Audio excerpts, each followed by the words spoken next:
सबसे पहले मुझे ये बताओ, ये प्रोबेबिलिटी होता क्या है? Any idea? संभावना। करेक्ट। इसके अलावा किसी को कोई और पता है? Sir, it is the possibilities of outcome. चलो ये भी सही है।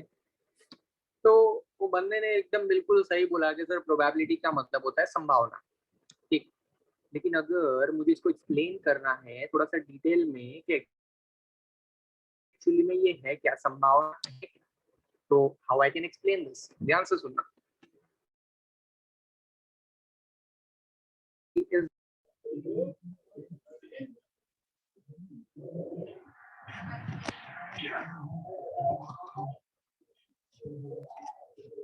of happening or non happening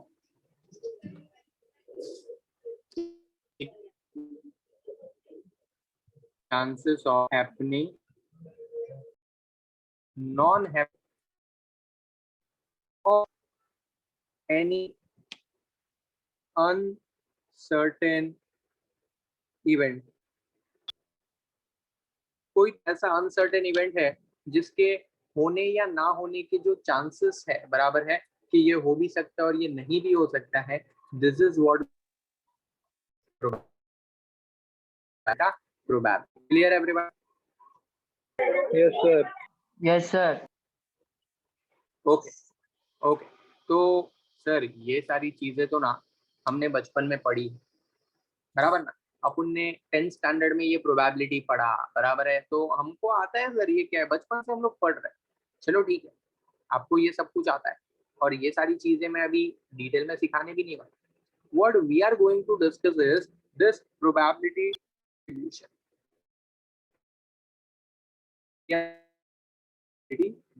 अभी ये प्रोबेबिलिटी डिस्ट्रीब्यूशन डिस्कस करने के लिए या डिस्कस करने से पहले हमें कुछ और चीजें पता होनी चाहिए। ये प्रोबेबिलिटी डिस्ट्रीब्यूशन सीखने से पहले we should know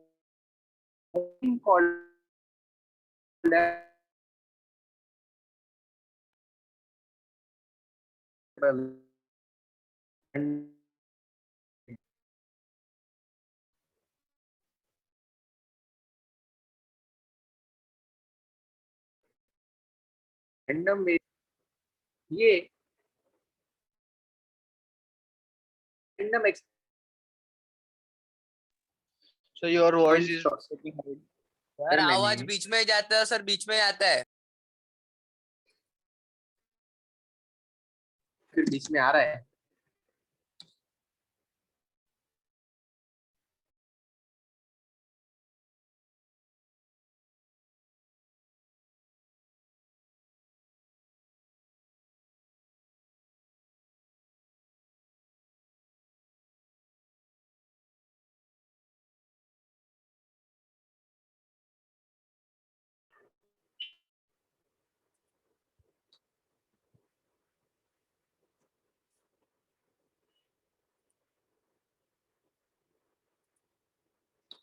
okay, so random variable क्या होता है? देखो ध्यान से समझो, हमने बचपन में रैंडम एक्सपेरिमेंट की बात की होती है।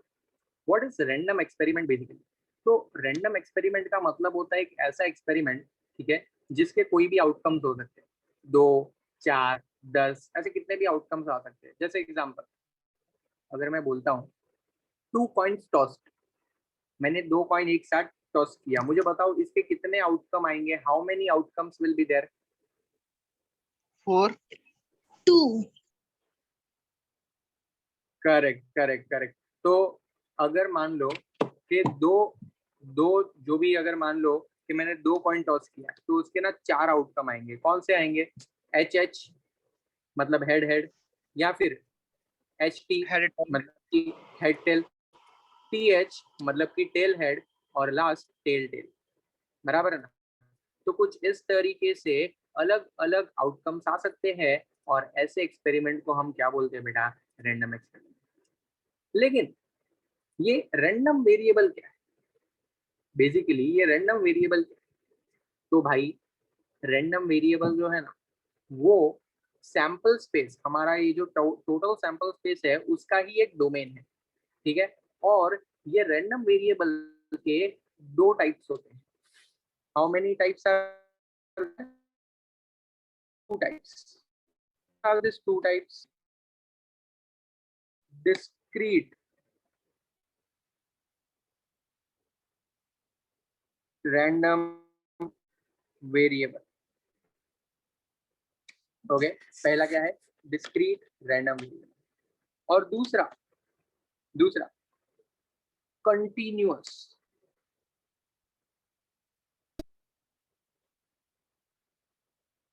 Random variable. दूसरा क्या है? Continuous random variable. तो अभी मेरी बात ध्यान से सुनना, इन दोनों के बीच का डिफरेंस क्या है पहले तो हमें ये जानना है, बराबर है। इन दोनों के बीच का डिफरेंस क्या है पहले तो हमें ये जानना है।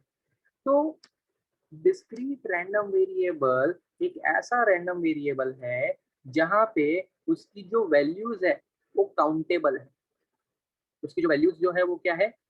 काउंटेबल है, बराबर है। लेकिन कंटिन्यूअस वाला क्या है सर? कंटिन्यूअस वाला रैंडम वेरिएबल एक ऐसा वेरिएबल है, ठीक है, जो कोई भी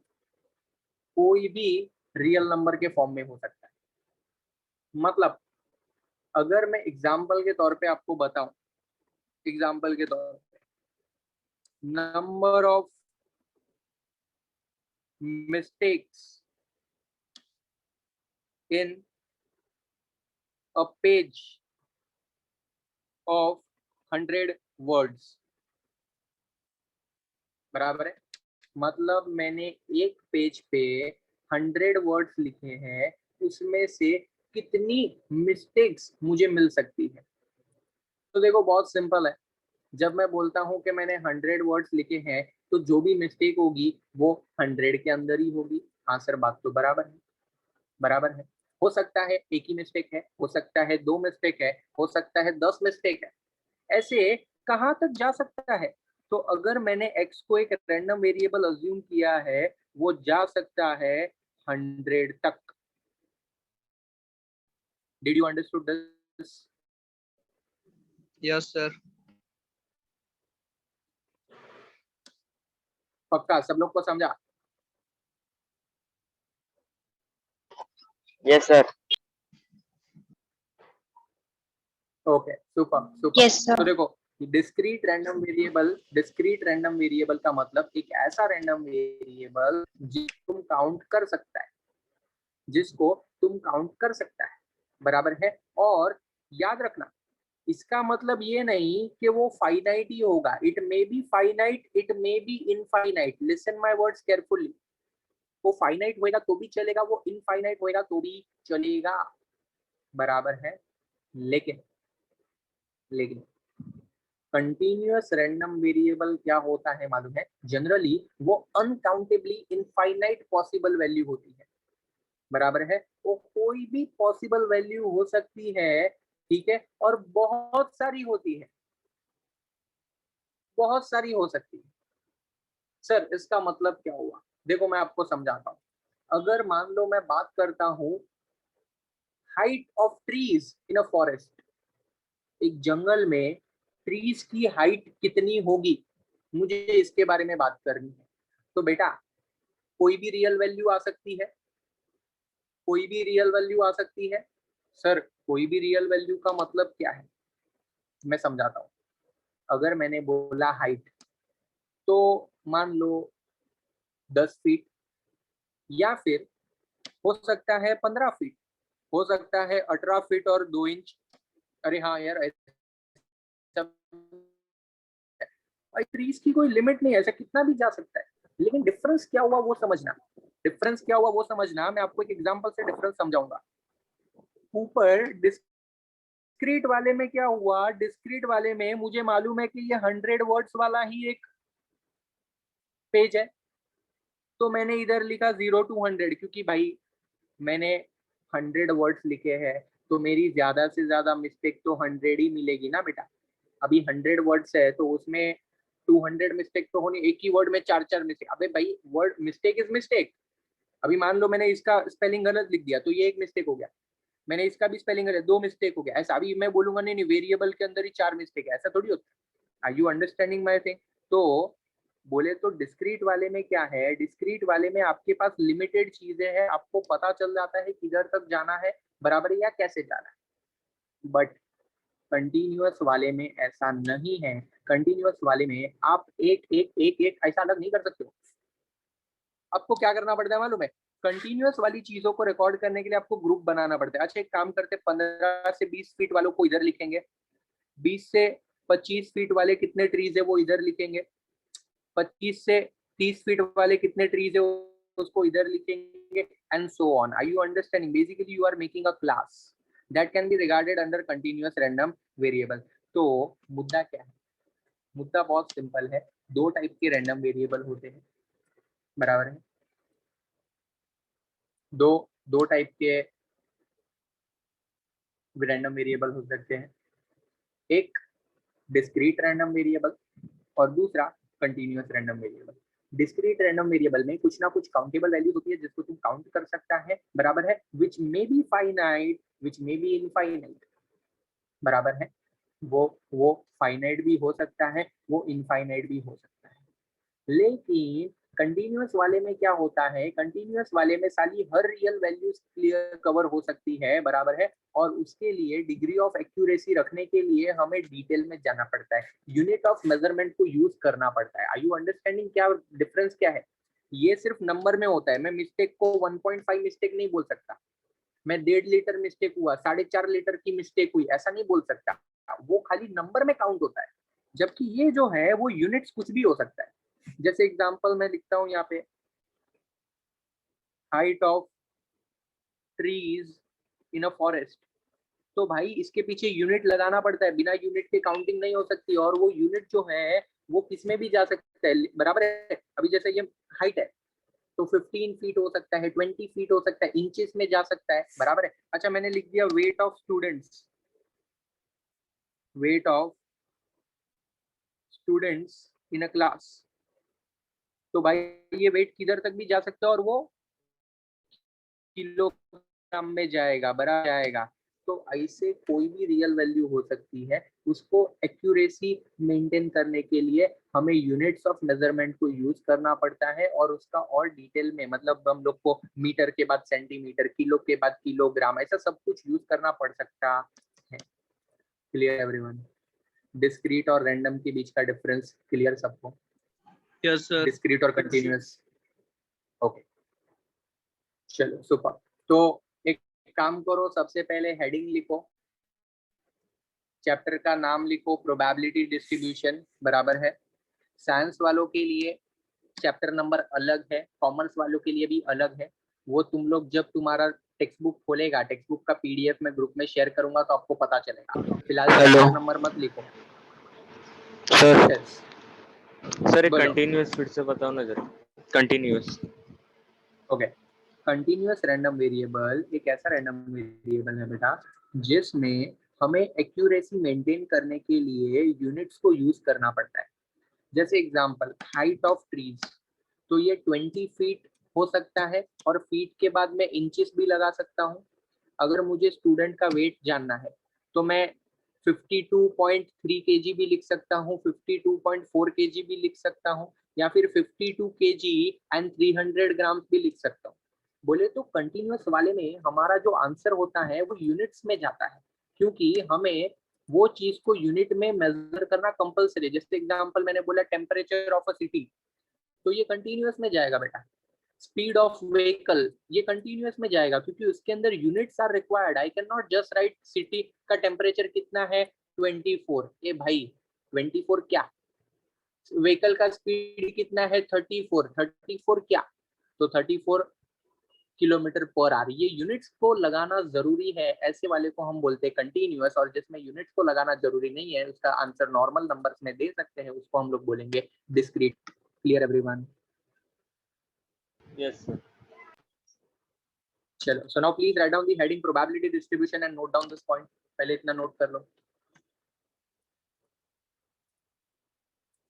अच्छा, जो लोग ने अपना नाम क्लियर से नहीं लिखा हुआ है, ठीक है, जो लोग ने अपना नाम क्लियर से नहीं लिखा हुआ है वो लोग अपने आप को रीनेम करो, जिस तरीके से मैंने बताया उस तरीके से रीनेम करो एवरीवन।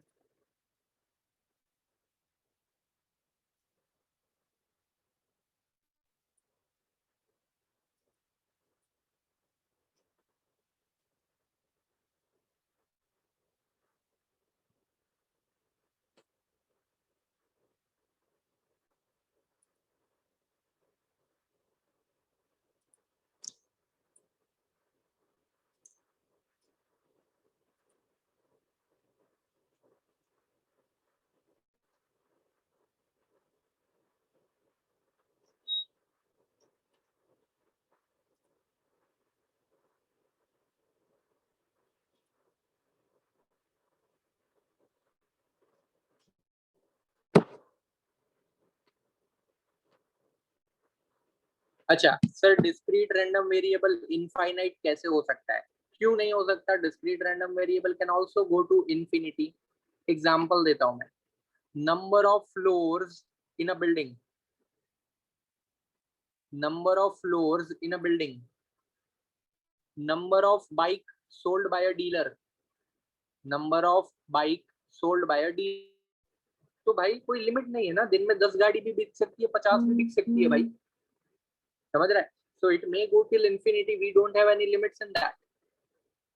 ये वाला फाइनाइट था, हर फाइनाइट नहीं होता है, कुछ इनफाइनाइट भी हो सकते हैं। चलो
हुआ लिख के?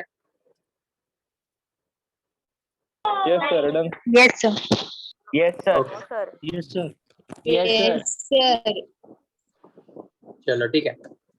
अभी ये हम लोग ने बेसिक तो सीख लिया कि डिस्क्रीट रैंडम वेरिएबल क्या होता है और कंटीन्यूअस रैंडम वेरिएबल क्या होता है, लेकिन सर ये कंटीन्यूअस वाला तो बहुत डिफिकल्ट लग रहा है यार, हम कैसे इसको सॉल्व करेंगे?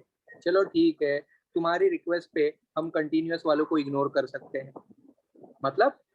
मतलब बेटा, कंटीन्यूअस रैंडम वेरिएबल के ऊपर हमें कोई कैलकुलेशन करना नहीं है, कोई क्वेश्चन वैश्चन सॉल्व करना नहीं है। We have to only and only discuss discrete random variable, continuous random variable पे हमें कोई क्वेश्चन आंसर डिस्कस करना नहीं है, क्योंकि कंटिन्यूअस वाले पे calculations are very difficult which is out of our syllabus. फिलहाल के लिए हमें बात करनी है डिस्क्रीट वाली। ठीक है सर, बात करते हैं। आइए जानते हैं ये डिस्क्रीट रैंडम वेरिएबल का प्रोबेबिलिटी डिस्ट्रीब्यूशन कैसे बन सकता है। Let's understand this. कोई भी एक ऐसा डिस्क्रीट रैंडम वेरिएबल जिसका मैं प्रोबेबिलिटी डिस्ट्रीब्यूशन जानना चाहता हूं, प्रोबेबिलिटी डिस्ट्रीब्यूशन ऑफ किसका सीख रहे हैं हम लोग बेटा? डिस्क्रीट वाले का। Discrete random variable. So basically probability distribution क्या है मालूम है? वो एक टेबुलर रिप्रेजेंटेशन है। ये क्या है? एक टेबुलर रिप्रेजेंटेशन है। ठीक है, किस बात का टेबुलर रिप्रेजेंटेशन है? ध्यान से सुनना।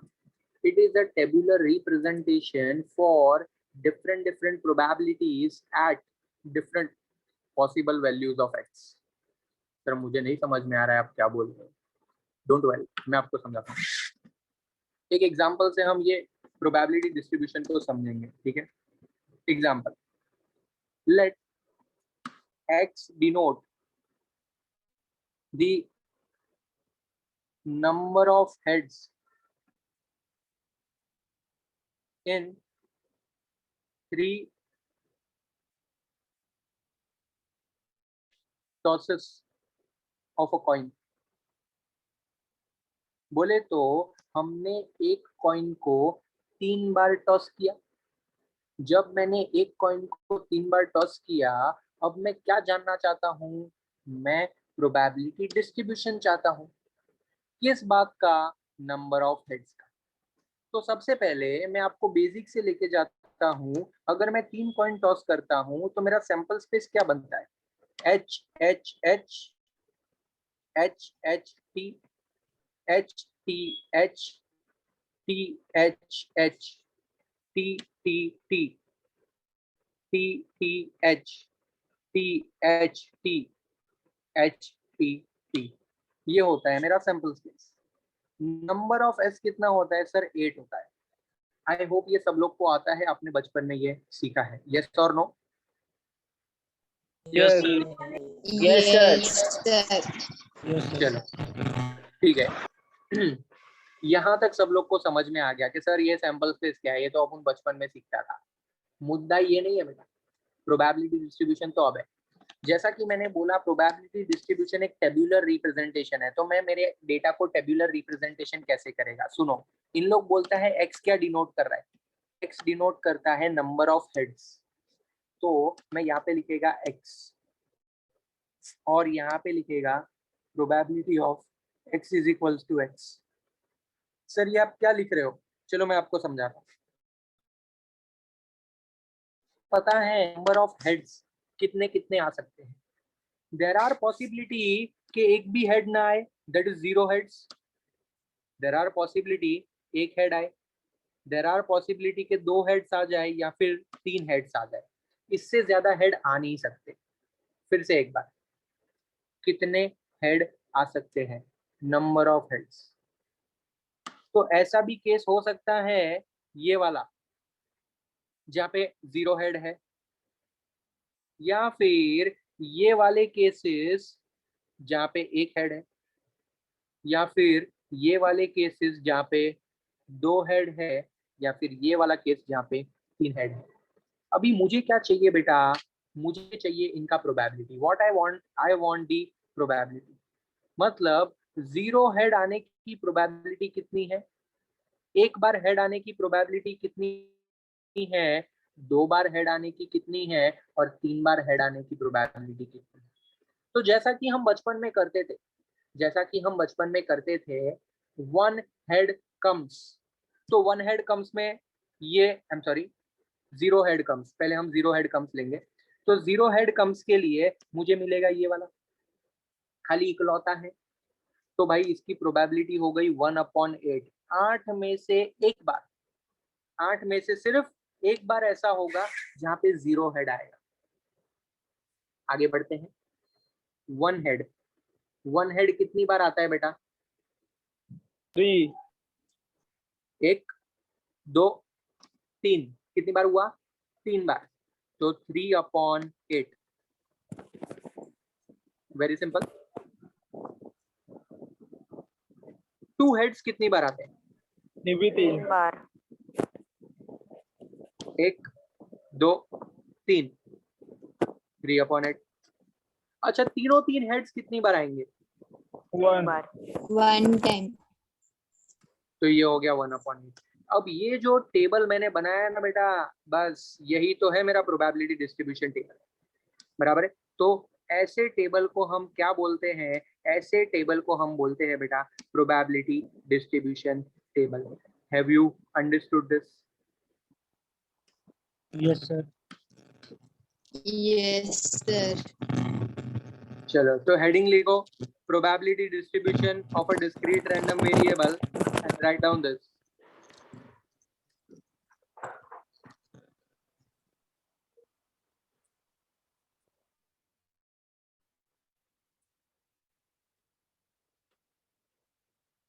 फटाफट से कॉपी कर लो हो जाएगा तो चैट बॉक्स में मेरे को बता देना डन।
चलो एवरीवन, हुआ लिख के? हाँ सर, हो गया लिख के। No, sir. Yes, sir.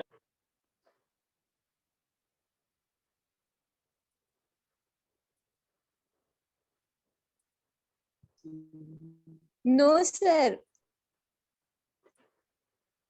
एक ही बार लिखने का पब्लिक लोग।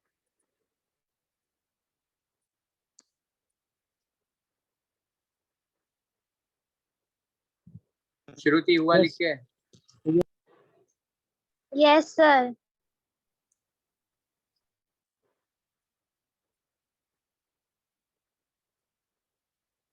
ओके अभी ये जो प्रोबेबिलिटी डिस्ट्रीब्यूशन की हम लोग बात कर रहे हैं, ठीक है,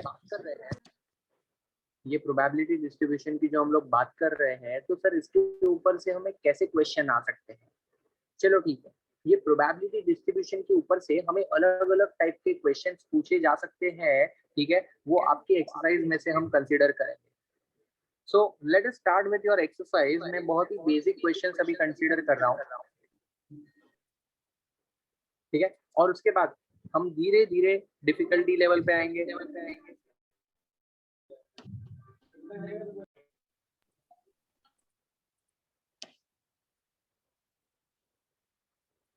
ओके तो सबसे पहले let us come to your exercise 1, ठीक है। अभी जो भी तुम्हारा चैप्टर नंबर है उसका एक्सरसाइज है, तुम्हें बुक खोलने की जरूरत नहीं है, ठीक है, तुम्हें बुक खोलने की जरूरत बिल्कुल भी नहीं, ठीक है। सबसे पहले क्वेश्चन नंबर 1 क्या दिया हुआ है, ध्यान से सुनना, मैं क्वेश्चन रीड कर रहा हूँ। Let x represent the difference between the number of heads and number of tails obtained when a coin it is tossed 6 times। क्या बोलता है? let x denote the difference between number of heads and number of tails, number of heads and number of tails, इन दोनों के बीच का difference चाहिए अपन को। when 6 coins are tossed, कितना? 6 coins are tossed। अभी मेन क्वेश्चन क्या है? मेन क्वेश्चन है what are the possible values x, x की कौन सी पॉसिबल वैल्यूज हो सकती है, ये हम लोग को पूछा गया है। Now pay attention, when I से मैंने 6 कॉइन टॉस किया है, बराबर है, मैंने 6 कॉइन टॉस किया है बेटा, तो मुझे ये बताओ कि हेड्स कितने आएंगे और टेल्स कितने आएंगे। एग्जाम्पल के तौर पे, हाँ ध्यान से सुनना मेरी बात, मैं यहाँ पे नंबर ऑफ हेड्स और नंबर ऑफ टेल्स लिख रहा है। अगर मान लो मैं 0 हेड कंसीडर करता हूँ, अगर मैं ऐसा कंसीडर करता हूँ कि 0 हेड आया, मतलब कि एक भी हेड नहीं है, तो सारे के सारे क्या हो गए? टेल, मतलब there are 6 tails. Understood? Yes sir. समझा सब लोग को? अच्छा, अगर मैं अज्यूम करता हूँ कि एक हेड आया है, 1 हेड, तो बोलो बेटा टेल कितना आएगा? 5। अच्छा, 2 हेड आया, टेल कितना? 4।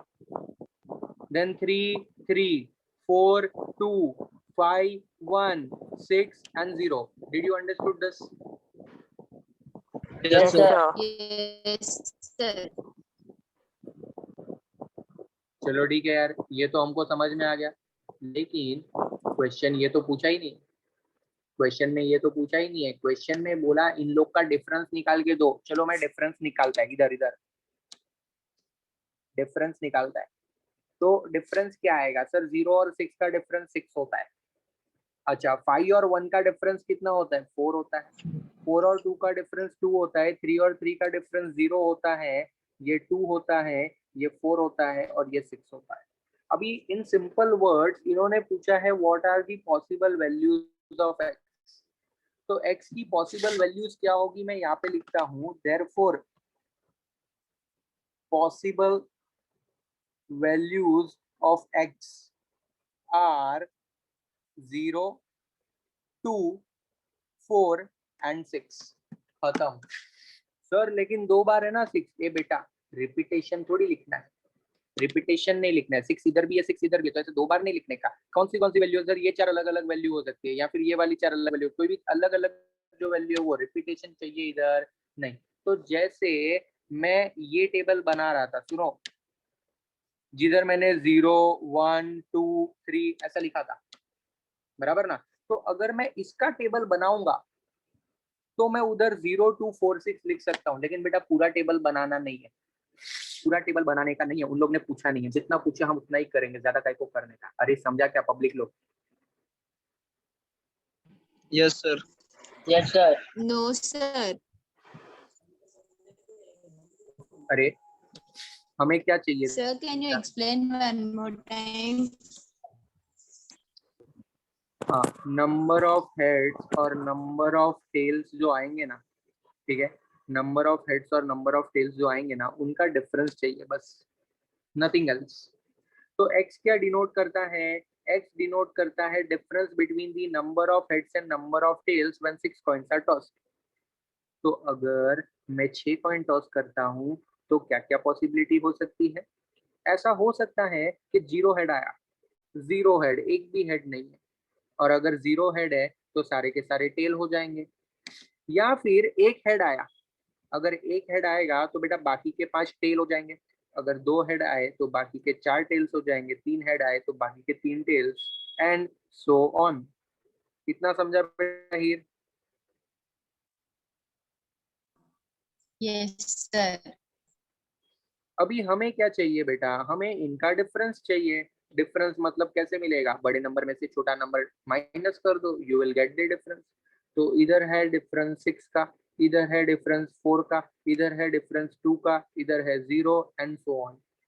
तो ऐसे करते करते बेटा ये डिफरेंस में कौन से नंबर तुम्हें दिख रहे हैं? सर मुझे 4 अलग अलग नंबर दिख रहे हैं। एक तो 0 दिख रहा है, 2 दिख रहा है, 4 दिख रहा है और 6 दिख रहा है। तो मैं x की वैल्यू क्या क्या ले सकता हूँ? या तो 0, या तो 2, या तो 4, या फिर 6। समझा? Yes, sir. Yes, sir. Thank you. Okay, चलो अभी एक और क्वेश्चन पे आता हूं मैं। लिखने का टेंशन मत लो, आराम से टाइम मिलेगा। एक और क्वेश्चन पे आता हूं मैं, सेकंड क्वेश्चन। क्या बोला है ध्यान से सुनो। ये सेकंड क्वेश्चन बोलता है अन अन, बोलता है अन अन। अन का मतलब होता है बैग। वो जादूगर आता है ना, जादूगर, मैजिशियन जो आता है, ब्लैक कलर का बैग लेके आता है जिसमें से कबूतर निकालता है और पता नहीं क्या क्या निकालता है, तो उसको बोलते हैं अर्न।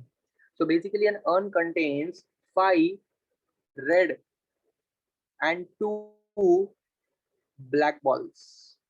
मतलब एक थैली है, ठीक है, सिंपल सी भाषा में एक थैली है जिसके अंदर 5 रेड और 2 ब्लैक बॉल है।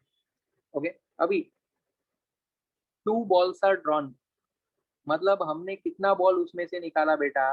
2 बॉल्स आर ड्रॉन। अभी x क्या डिनोट करता है? सुनो मेरी बात। x denotes the number of black balls, number of black balls, बराबर है। क्वेश्चन पूछा है what are the possible values of x, what are the possible values of x.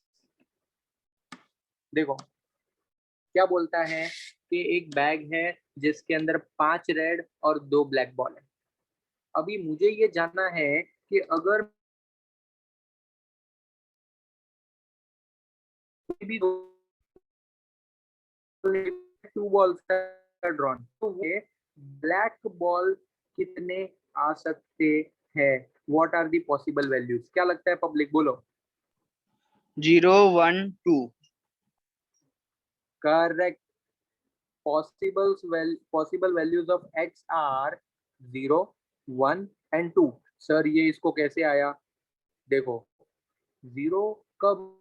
जब सारे सारे रेड बॉल होंगे। हो सकता है रेड बॉल निकले, हाँ, तो फिर ब्लैक बॉल कितना आया? 0। या फिर हो सकता है एक रेड आया और एक ब्लैक आया, या फिर ऐसा भी हो सकता है कि दोनों का दोनों बॉल जो है वो ब्लैक आ गया। तो भाई या तो 0 ब्लैक बॉल आएगा, या तो 1 ब्लैक बॉल आएगा, या फिर 2 ब्लैक बॉल आएगा। समझा everyone? Yes, sir. Yes, sir.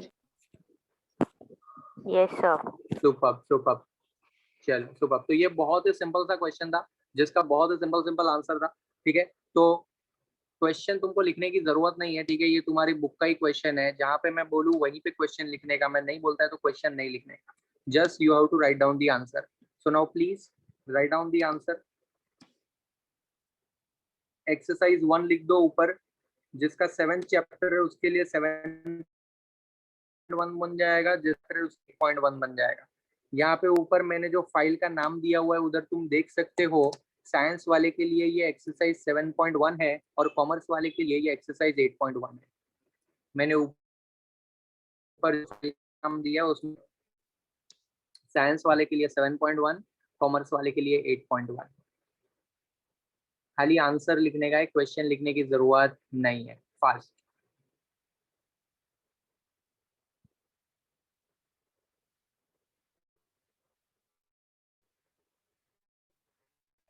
Done sir.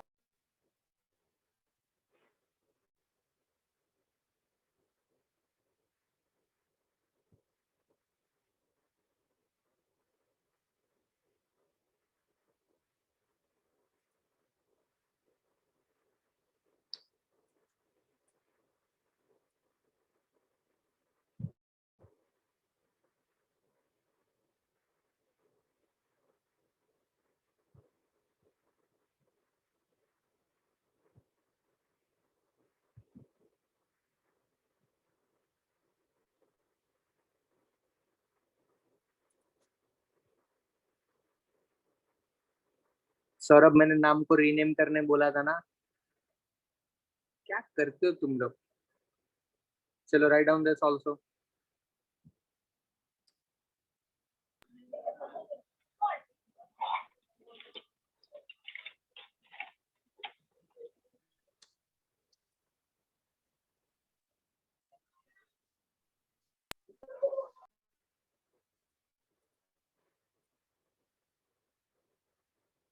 Okay, अभी अगला क्वेश्चन सीखने के लिए हमें एक नया टॉपिक सुनना पड़ेगा। मतलब पहले तो वो टॉपिक को सीखना पड़ेगा, बराबर है? तो क्या है सर वो टॉपिक? आप किसके बारे में बात कर रहे हो? बेटा मैं बात कर रहा हूँ प्रोबेबिलिटी मास फंक्शन के बारे में। Sir what is this probability mass function? Pay attention, very important, बहुत ही इंपॉर्टेंट टॉपिक है। एक प्रोबेबिलिटी डिस्ट्रीब्यूशन सच्ची में प्रोबेबिलिटी डिस्ट्रीब्यूशन है या नहीं है उसको समझने के लिए। Okay, so the topic which we are going to discuss is probability mass function। देखो आपको पता है ना, इंडिया में ना डुप्लीकेट चीजें बहुत ज्यादा आती है मार्केट में। Do you know that? Yes sir. अभी कितनी भी अच्छे अच्छे प्रोडक्ट होंगे ना, उसका डुप्लीकेट कॉपी तो मार्केट में बन ही जाता है। फिर क्या होता है मालूम है? फिर गवर्नमेंट गाइडलाइन इशू करता है।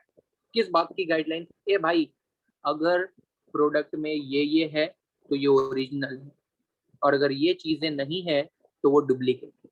इस तरीके से हम वो प्रोडक्ट को पहचानता है। जैसे एग्जांपल, मुझे चेक करना है कि मेरे हाथ में जो 500 का नोट है वो ओरिजिनल है या नहीं। तो आरबीआई ने कुछ गाइडलाइंस दी हुई है। आरबीआई बोलता है कि देखो, अगर आपके 500 के नोट में ये मार्किंग है तो वो ओरिजिनल है, और अगर नहीं है तो डुप्लीकेट है। मैं बोला चलो ठीक है यार। वैसे ही same way probability distribution function सच्ची में ओरिजिनल वाला डिस्ट्रीब्यूशन है या नहीं है, वो चेक करने का एक तरीका है, और वो तरीके को हम बोलते हैं प्रोबेबिलिटी मास फंक्शन। ओके, सो अगर एक प्रोबेबिलिटी डिस्ट्रीब्यूशन फंक्शन हमारी दी हुई कंडीशन को सेटिस्फाई कर देता है तो हम उसको बोलेंगे कि हाँ भाई, ये सच्ची में एक अच्छा सीधा सादा भोला भाला प्रोबेबिलिटी डिस्ट्रीब्यूशन फंक्शन है। लेकिन अगर वो एक भी कंडीशन को मिस कर देता है तो गया काम से, हम बोल देंगे भाई this is not valid probability distribution function, ये डुप्लीकेट माल है। बराबर है। तो सर क्या है वो कंडीशन? आइए, ये प्रोबेबिलिटी मास फंक्शन है या नहीं है उसकी कंडीशंस जानते हैं। There are two conditions and both of them shall be satisfied. समझा? दो कंडीशन है, दोनों की दोनों कंडीशन जो है वो फुलफिल होनी चाहिए। पहला, probability is equals to x should always be greater than equals to 0। मतलब जो प्रोबेबिलिटी होती है ना, प्रोबेबिलिटी वो हमेशा 0 या उससे बड़ी होनी चाहिए। दूसरा point, submission of all the probabilities should equals to 1। मतलब जितनी भी प्रोबेबिलिटीज आपको दिख रही है वो सारी प्रोबेबिलिटी का टोटल ना बेटा 1 होना चाहिए। अगर ये दोनों कंडीशन सेटिस्फाई होती है तो हम बोलेंगे यस, ये सच में एक प्रोबेबिलिटी डिस्ट्रीब्यूशन फंक्शन है। अगर इसमें से एक भी कंडीशन वो मिस कर देता है तो हम बोलेंगे कि भाई ये वैलिड प्रोबेबिलिटी डिस्ट्रीब्यूशन फंक्शन नहीं है। क्लियर? चलो मैं आपको एक एग्जांपल से समझाता हूँ। सिंपल वर्ड्स में पहला वाला कंडीशन जो है हम उसको चेक करते हैं। फर्स्ट कंडीशन बोलता है प्रोबेबिलिटी की वैल्यू 0 या उससे बड़ी होनी चाहिए। आ जाओ हमारे बनाए हुए टेबल पे, ये रही मेरी प्रोबेबिलिटी की वैल्यूज, ये दिख रही है आपको 1 2 3 4, ये चारों है ना। क्या ये सारी वैल्यू 0 या उससे बड़ी है? Yes sir. अरे ऑफ कोर्स यार, कोई भी नेगेटिव कहाँ दिख रहा है? 0 से छोटा तभी होता है जब वो नेगेटिव होता है। Is there anything in negative? No sir, all probabilities are positive. मतलब सारी 0 या उससे बड़ी है। सारी की सारी जो प्रोबेबिलिटी है वो 0 या उससे बड़ी है, बोले तो फर्स्ट वाला कंडीशन सेटिस्फाई हो गया। लेकिन अगर इधर -1/8 होता, चलता क्या बेटा? नहीं। No sir. No, sir. नहीं चलेगा। अगर उधर माइनस रहेगा तो बेटा नहीं चलेगा। कंपल्सरीली सारी वैल्यू क्या होनी चाहिए? पॉजिटिव होनी चाहिए। अच्छा मेरी बात ध्यान से सुनो, ये नेगेटिव होएगा तो चलेगा क्या? ये -3 है ऊपर, -3, ये चलेगा क्या? No sir. ये वाला नेगेटिव है ये। नो सर, नहीं चलेगा। अच्छा अब मेरी बात सुनो, चलेगा।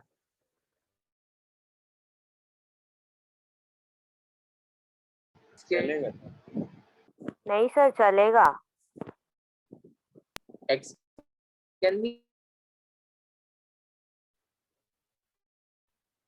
प्रोबेबिलिटी जो है वो नहीं होना चाहिए, x नेगेटिव होएगा तो चलेगा।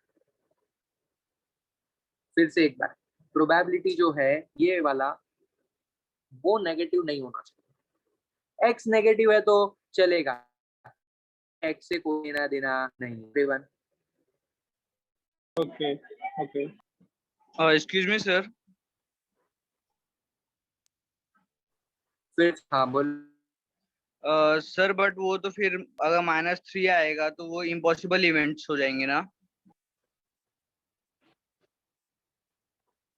नहीं, ये वाले केस में बट डिस्ट्रीब्यूशन नहीं हो। सर आपकी आवाज लॉस ब्रेक कर रहा है कि बाबा सर नेटवर्क इशू हो रहा है आपका। सर आवाज ब्रेक हो रहा है बहुत सर। हाँ सर, इसको समझ में ही नहीं आ रहा है। सर आवाज ब्रेक हो रहा है। ओके सुनो, ये x जो है, x का वैल्यू वो नेगेटिव होगा तो चलेगा। क्यों चलेगा? एग्जाम्पल के तौर पे अगर एक बिजनेसमैन है, वो ये एस्टिमेट करना चाहता है कि मुझे कितना प्रॉफिट या कितना लॉस होगा।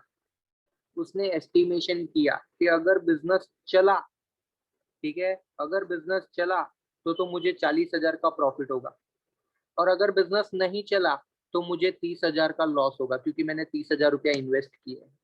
ये इसने कैलकुलेट कर लिया। अब वो देखता है कि प्रॉफिट होने के चांसेस 60% है, जबकि लॉस होने के चांसेस 40% है। तो ये क्या हो गया? ये हो गया प्रोबेबिलिटी, और ये हो गया एक्स।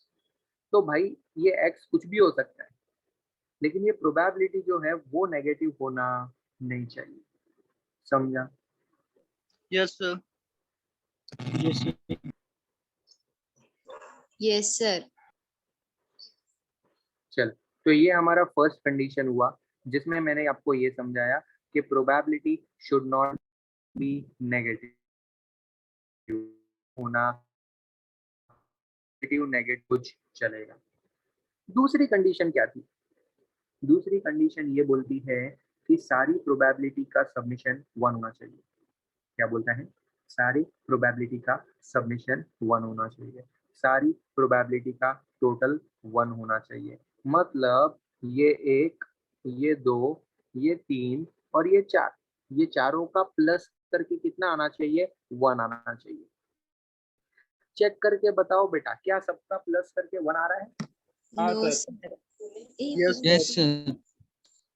अरे आ रहा है ना भाई, सबका प्लस 1 है। देखो 1/8 प्लस 3/8 प्लस 3/8 प्लस 1/8। अभी इन सबको मैं प्लस करेगा तो डिनोमिनेटर तो सेम ही है, तो 1 plus 3 plus 3 plus 1 that is Yes, sir. 8।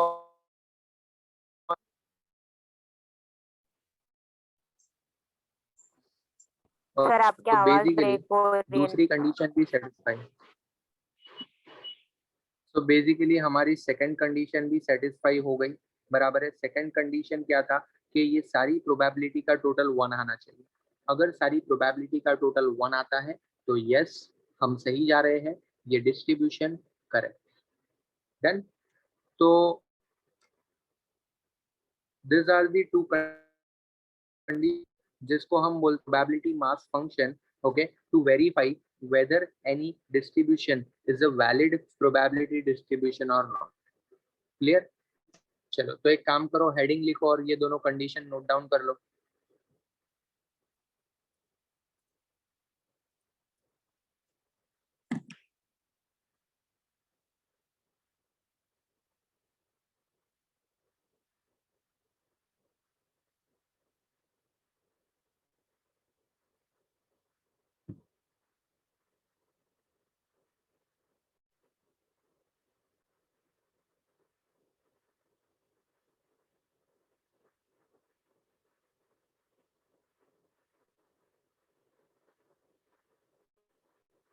चलो लिख लिया ये दोनों कंडीशन? Yes sir. ओके। अभी मैं आपको कुछ एग्जांपल दे रहा हूँ, मतलब क्वेश्चन दे रहा हूँ, आपको मुझे ये बताना है कि भाई ये वाला जो क्वेश्चन है वो सच्ची में प्रोबेबिलिटी डिस्ट्रीब्यूशन है या नहीं है। ओके, सुनो मेरी बात। ये एक्सरसाइज का थर्ड क्वेश्चन, ये आपके एक्सरसाइज क्वेश्चन है और उसके मल्टीपल सब क्वेश्चन है। तो आपकी एक्सरसाइज का थर्ड क्वेश्चन और उसके मल्टीपल सब क्वेश्चन, जिसमें से पहला सब question x and your probability of x की वैल्यू दी है 0, 1 एंड 2 और प्रोबेबिलिटी ऑफ x है 0.4, 0.4, 0.2। नाउ पहला क्वेश्चन होगा, हमें कैसे चेक करना है? सबसे पहले कोई भी प्रोबेबिलिटी नेगेटिव नहीं है, मतलब पहला कंडीशन सेटिस्फाइड। दूसरा पॉइंट, सारी प्रोबेबिलिटी का टोटल जो है वो 1 हो रहा है। 0.4 plus 0.4 plus 0.2 answer is 1 because both the conditions are satisfied. Yes, this is a valid probability distribution. ठीक है, तो इसका आंसर हमें लिखना कैसे है, ध्यान से सुनना. कंडीशन फॉर पीएमएफ कैसे लिखने का, conditions for PMF. Sir PMF short form चलेगा क्या, चलेगा, शॉर्ट फॉर्म चलेगा. कंडीशंस फॉर पीएमएफ, पहला condition probability of x is equals to x should be greater than equals to 0. दूसरा condition submission of all probabilities should equals to 1. बराबर है. अभी लिखने का since given distribution satisfies both the conditions, it is a valid probability distribution. Have you understood this? Yes, sir. Sir चलो super. तो पहला वाला क्वेश्चन कैसे आंसर करना ये मैंने आपको समझा दिया. सेकंड क्वेश्चन क्या है, अभी तुम चैट बॉक्स में आंसर देना है. हाँ, you have to just answer yes और नो, ये वैलिड है या नहीं है. यस नो में आंसर देने का है, चैट बॉक्स में आंसर देने का है.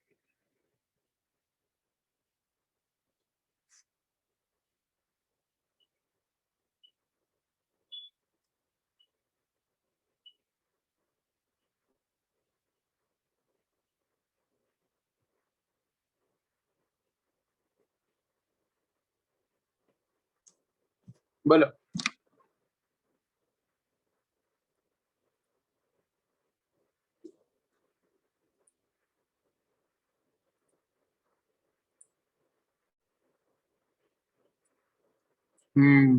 चलो, सब लोग का आंसर करेक्ट है. मेजॉरिटी लोग ने मुझे आंसर दे दिया नो, और नो के पीछे का रीजन क्या है, ये रहा वो रीजन. सर ये प्रोबेबिलिटी नेगेटिव में आ गया, तो हमको आंसर कैसे लिखने का, कंडीशन ये है. फिर लिखने का since first given condition is not satisfied. क्या लिखने का, since first given condition is not satisfied therefore it is not a valid probability distribution. बराबर. तो इस तरीके से आपको इसका आंसर लिखना है. थर्ड वाला मैं लिख रहा हूं, उसके बाद तुम मुझे बताओगे यस और नो. अगेन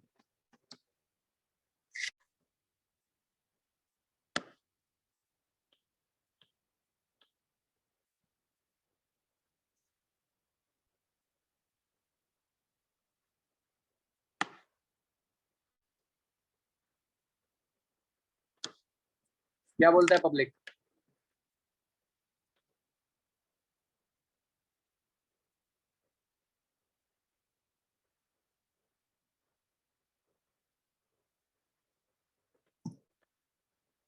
हाँ सुपर्ब यार, स्मार्ट बन रहा है public, superb. Let's take one मोर.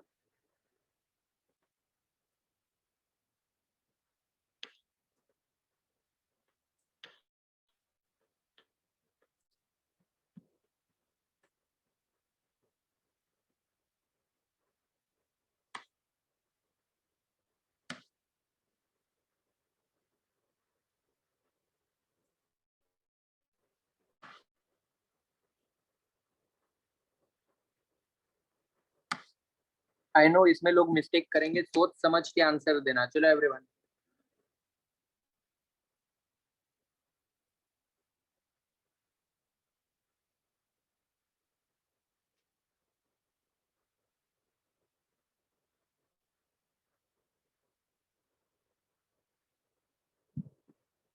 ये बाकी डब्बू लोग सबको आंसर देने का है. Everyone has to answer.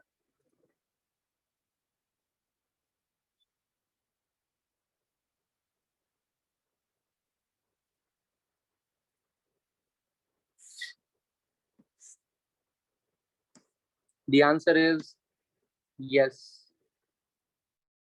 जो लोग ने नो बोला है ना, उन लोग को साला प्लस माइनस नहीं आ रहा है. देखो बेटा, ये सबको आप प्लस करेगा ना, हाँ, तो आंसर 1 आता है. ठीक है, अगर भरोसा नहीं है तो कैलकुलेटर में कर लेना. ठीक है, चलो. नेक्स्ट,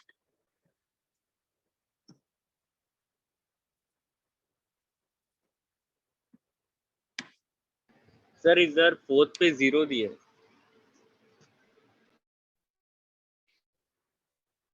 किसमें? सर इधर टेक्स्ट बुक में पेज नंबर 232 पे 0 यस दिया सर। सर, इधर 4th पे 0 है। इसके लिए मैंने आंसर नहीं- 9 आएगा। अरे तुम क्यों टेक्स्ट बुक देख रहे हैं? मैं जो सर, स्क्रीन पे अपना दे रहा हूँ उसका examples आंसर दे दो रहे। ना तुम लोग, क्यों टेंशन ले रहे हो? हाँ हाँ, लेकिन अभी ठीक है, वो उसमें प्रिंटिंग एरर है, तुम क्यों उसका टेंशन ले रहे हो?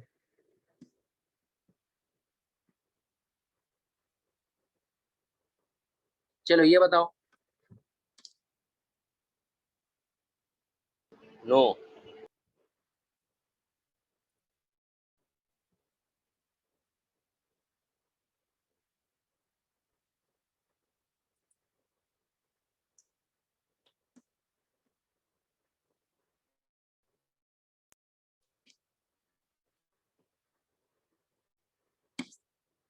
चलो ये भी सही है भाई, पब्लिक स्मार्ट बन रहा है, स्मार्ट बन रहा है।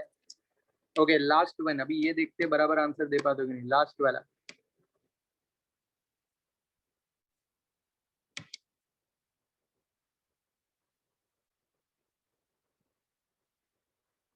चलो ये बताओ, नो।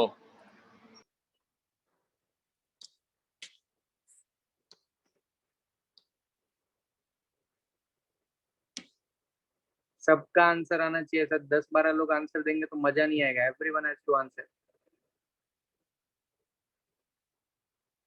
Okay, no.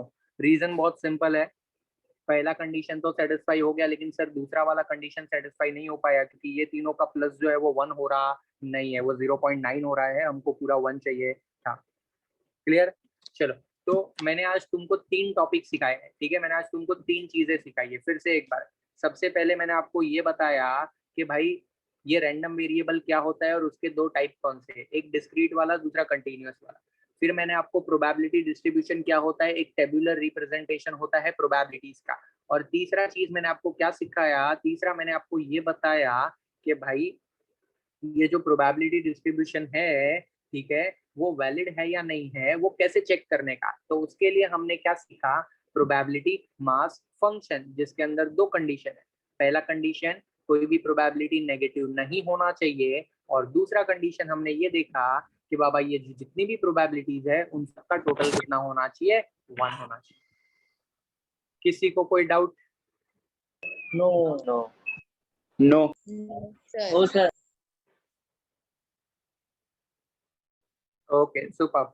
चलो, तो मैंने आपको 3 क्वेश्चन करवाए हैं, आपकी 2 क्वेश्चन क्वेश्चन लिखने नोटबुक में सारे रीजन होने चाहिए, विथ रीजन, नहीं विथ रीजन। ओके,